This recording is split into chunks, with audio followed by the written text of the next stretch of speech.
Coucou mes gazelles, bienvenue pour cette capsule du mercredi, j'espère que vous allez bien, j'espère que ce début de semaine se passe bien. Comme d'habitude, on va essayer de voir un petit peu les énergies dominantes pour certains d'entre nous. Vous voyez qu'en fait au niveau des angoisses, des blessures du passé qu'on nous appelle à laisser aller, hein, à travailler pour les encapsuler, une carte supplémentaire est tombée, du coup je l'ai quand même gardée. Hein, vous le savez, hein, si ça tombe, c'est parce qu'il y a quelque chose peut-être à comprendre. J'espère que vous la voyez bien. Hein, c'est le 5 de denier. Hein. Donc en fait, on a le 3 de coupe, la guérie, le 3 d'épée, le 9 d'épée et le 5 de denier. Bon, on a le cœur brisé. On a le cœur brisé. On me parle de trahison. On a l'impression de... Alors par contre, effectivement, le relationnel ressort beaucoup ici. Relationnel aussi bien familial, amical que sentimental.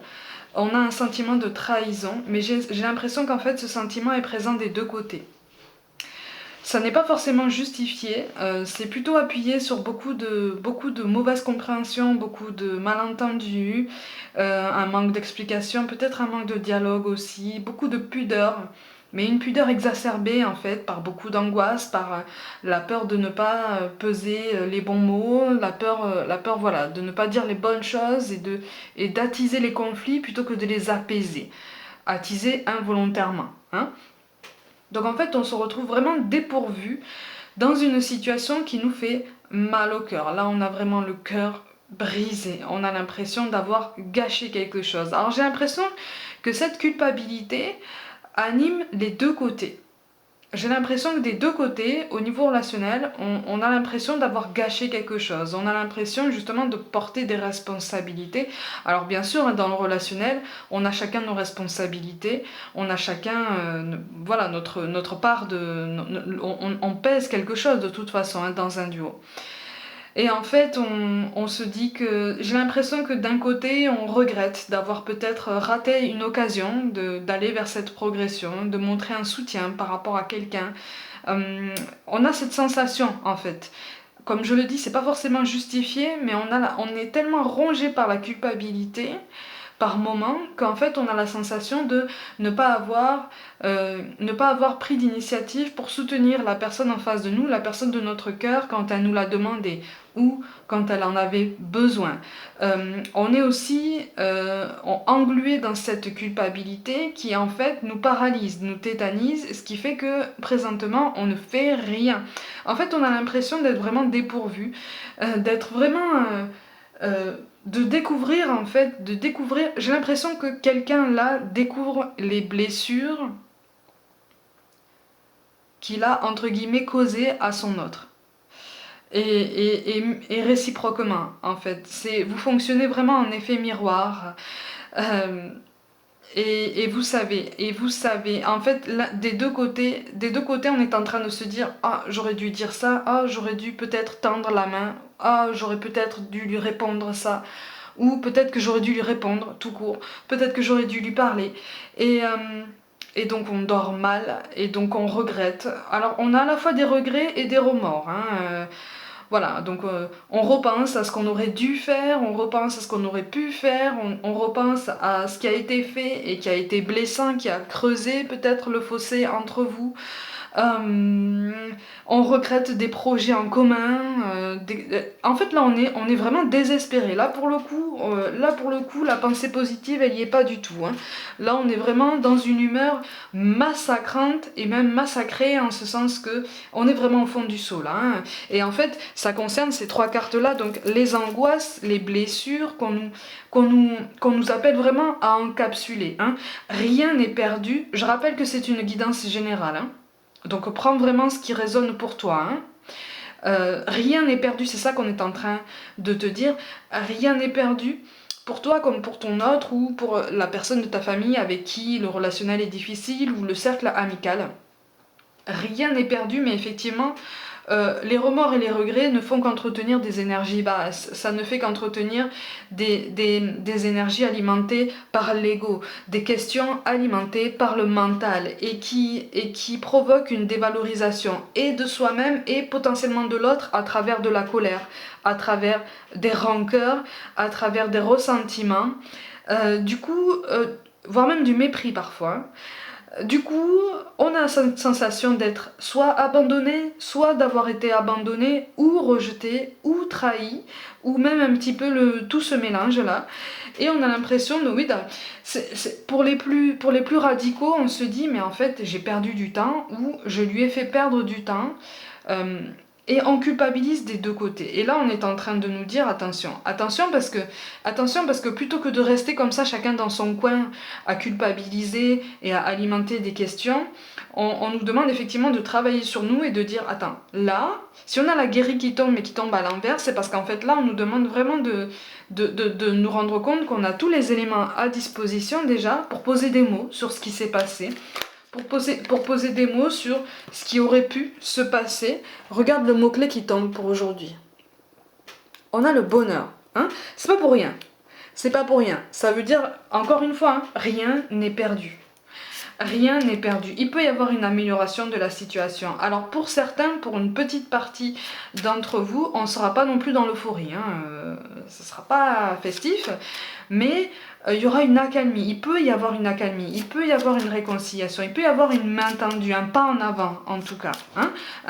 Quelque chose qui s'adoucit. Quelque chose qui apaise des angoisses, des regrets, qui ne laisse plus de place à toutes ces questions culpabilisantes et qui pour beaucoup n'ont pas lieu d'être en fait, ne sont pas spécialement justifiées ou pas forcément aussi puissantes. Tu vois, parce que là, vraiment, il y en a qui ont du mal à dormir. Il y en a qui ont du mal à dormir. Ouais, on a l'as de bâton. Bon, on nous dit que là, de toute façon, l'action est de mise, la prise de décision est de mise. Encore une fois, alors qu'on s'entende bien, si tu as déjà, quel que soit le relationnel concerné, si tu as déjà fourni tous les efforts nécessaires, on te demande effectivement de travailler à te délivrer d'une potentielle rancœur, d'une colère, voilà, d'une tristesse, de quelque chose, voilà, qu'on t'appelle à accueillir pleinement pour le sortir vraiment de toi, hein, et faire place nette pour quelque chose de plus positif. On te parle quand même de tolérance, de bienveillance. Pour ceux qui se sont murés dans le silence potentiellement, ou qui sont en train de culpabiliser, de ne pas avoir peut-être saisi l'occasion et qui ont l'impression que la bonne opportunité, la même opportunité avec cette personne ne se représentera pas. Parce que là, il y a vraiment des personnes qui ont l'impression d'avoir raté le bon moment. Mais en fait, des bons moments, il y en a plusieurs à partir du moment où on se crée des opportunités, à partir du moment où on travaille en ce sens. Tu vois, donc là, on est en train de te dire, si tu es dans ce cas-là, évite aussi de t'inscrire dans ce genre de schéma de pensée. Change d'état d'esprit, change d'angle de vue, d'angle de perception, pour pouvoir justement t'élever par rapport à toute cette notion de culpabilité et essayer de réfléchir à la meilleure façon d'arranger les choses. Parce qu'encore une fois, avec ce mot-clé-là et l'as de carreau, il est question d'une solution, il est question d'un apaisement, d'un pas en avant. Encore une fois, c'est progressif, voilà, on n'est pas non plus dans quelque chose de très rapide, mais on est sur quelque chose de sûr, tu vois, de pérenne. C'est pour ça qu'on te parle de détermination, persévérance et patience sont la clé d'une issue positive. Ça, c'est pour tous les deux. D'accord ? Détermination, persévérance et patience. Donc, si on a mal, on enveloppe son cœur de douceur, on prend le temps, mais surtout, on s'ouvre au dialogue. Et puis, si on s'est fermé au dialogue jusqu'à maintenant, on essaye de prendre sur soi pour justement dépasser ses peurs, dépasser ses angoisses. Parce que ça ne veut pas dire sortir de sa zone de confort, ça. Ça veut dire s'aligner. Sortir de sa zone de confort, c'est faire quelque chose qu'on n'a jamais fait pour atteindre un objectif qu'on s'est fixé. Alors pour certains, effectivement, vous êtes toujours murés dans le silence. Mais quand même, pour une grande partie d'entre vous ici, ça ne signifie pas sortir de sa zone de confort. Ça signifie faire preuve de transparence, d'honnêteté, s'aligner en fait, être logique entre ce qu'on dit, ce qu'on fait et ce qu'on ressent, et l'exprimer. On te parle de l'archange Raphaël. Sens ma lumière d'émeraude t'envelopper.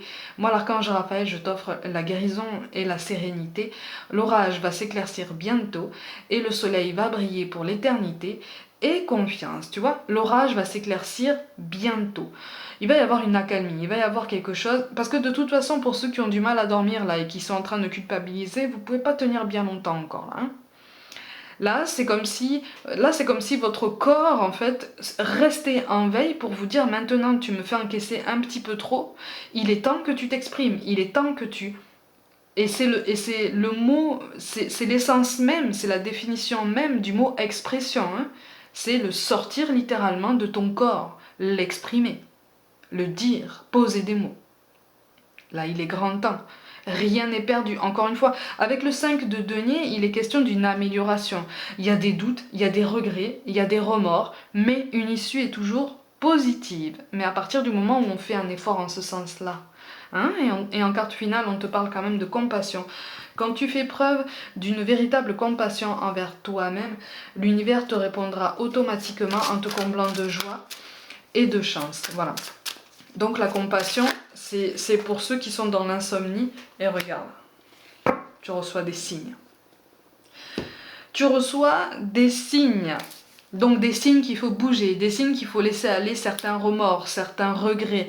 Hein, il ne sert à rien de rester dans ces énergies basses. Des signes que ce 3 de coupe là, qui signifie célébration au niveau émotionnel, au niveau sentimental, au niveau affectif. Hein, là pour l'instant ça tombe à l'envers. Tu reçois des signes qui peuvent te dire, qui peuvent te guider sur une façon de faire en sorte que cette carte tombe à l'endroit. Tu reçois des signes, on a le bonheur qui tombe en carte mot-clé. Tu vois, il y a quelque chose, ça c'est un signe aussi en fait, tu vois. Donc le fait que tu tombes sur cette vidéo, c'est un signe aussi. Tout est connecté, tout est connexion, on est tous interconnectés. Tu vois.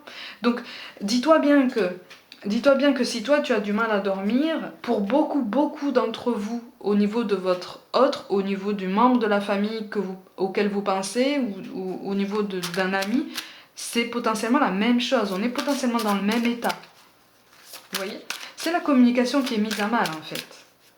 C'est la communication qui est mise à mal. Il y a quelque chose qui a été passé sous silence et on a rajouté des couches et des couches de silence et de non-dit en se disant bon allez, je vais pardonner, allez je vais faire passer, allez je vais pas faire de vagues, allez je vais faire preuve de souplesse, de gentillesse, de tolérance, tout ça. Mais au bout d'un moment, non. Au bout d'un moment, il faut aussi poser des limites et quand ça plaît pas, ça plaît pas. Voilà, c'est aussi une façon de cadrer les choses, de cadrer un relationnel quel qu'il soit, pour justement qu'il suive une bonne route. Mais là, c'est comme si on te disait, il est toujours possible de poser ces cadres-là, il est toujours possible d'éclaircir ces zones d'ombre, parce qu'il y a quelque chose de joli qui peut s'apaiser en tout cas, ou en tout cas qui peut suivre ce début d'apaisement. Tu vois ? Et enfin, au niveau de la mission de vie, donc au niveau de la carrière, hein, on te parle d'indépendance, d'organisation. Tu as peut-être quelque chose dans la tête là, au niveau de ta mission de vie, au niveau de tes projets, qu'ils soient vraiment professionnels ou associatifs. On te demande effectivement de viser haut, en fait. On te demande de viser haut et donc d'approfondir et consolider ton raisonnement, ta démarche, en n'ayant pas peur de te fixer des objectifs encore plus ambitieux. Parce que tu es capable, si on te parle d'indépendance d'organisation, c'est que tu es capable d'endosser certaines responsabilités à toi tout seul. C'est que tu as appris assez de choses. Ça n'est pas seulement une question de tempérament. Là, il est question d'expérience. Tu as appris assez de choses par le passé.